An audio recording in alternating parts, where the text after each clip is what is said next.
తెలంగాణ ఓటర్ల జాబితా ప్రత్యేక సమగ్ర సవరణ ప్రక్రియలో పాల్గొనే ఉద్యోగులకు భద్రత లేదా? స్టేట్లో సమస్యాత్మక ప్రాంతాలు ఉన్నాయా?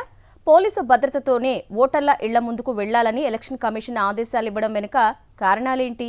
తెలంగాణలో ఓటర్ల జాబితా ప్రత్యేక సమగ్ర సవరణ ఎస్ఐఆర్ ప్రక్రియను పకడ్బందీగా నిర్వహించేందుకు ఎన్నికల సంఘం ఏర్పాట్లు వేగవంతం చేసింది.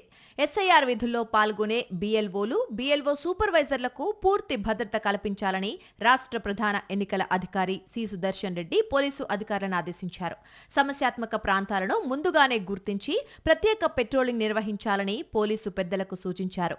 రాష్ట్రంలో స్పెషల్ ఇంటెన్సివ్ రివిజన్ ఎస్ఐఆర్ ప్రక్రియ జూన్ 25, 2026 నుంచి ప్రారంభం కానుందని తెలిపారు.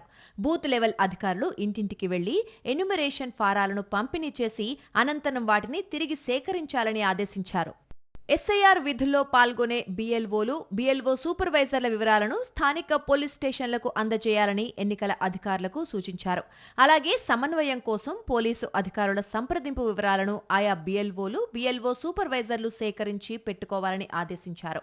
సర్వే ప్రక్రియలో పాల్గొనే బీఎల్ఓలు, ఇతర సిబ్బందికి అవసరమైన భద్రతతో పాటు ఎలాంటి అవాంఛనీయ ఘటనలు చోటు చేసుకోకుండా పోలీసులతో సమన్వయ సమావేశాలు నిర్వహించాలని జిల్లా ఎన్నికల అధికారులను ఆదేశించారు.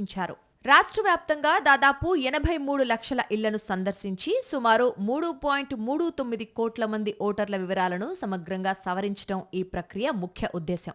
క్షేత్రస్థాయిలో ప్రధానంగా 35,000 మంది బూత్ లెవెల్ అధికారులు నేరుగా పాల్గొంటున్నారు. రాష్ట్రంలోని మొత్తం 35,000 పోలీస్ స్టేషన్ల పరిధిలో వీరంతా ఈ విధుల్లో పాలు పంచుకోనున్నారు. ప్రతి అసెంబ్లీ నియోజకవర్గ పరిధిలో వచ్చే అభ్యంతరాలు, క్లెయిమ్లను పరిష్కరించడానికి, తుది జాబితా ఆమోదించడానికి ఎలక్టోరల్ రిజిస్ట్రేషన్ అధికారులు, అసిస్టెంట్ ఎలక్టోరల్ రిజిస్ట్రేషన్ అధికారులు విధులు నిర్వహిస్తారు.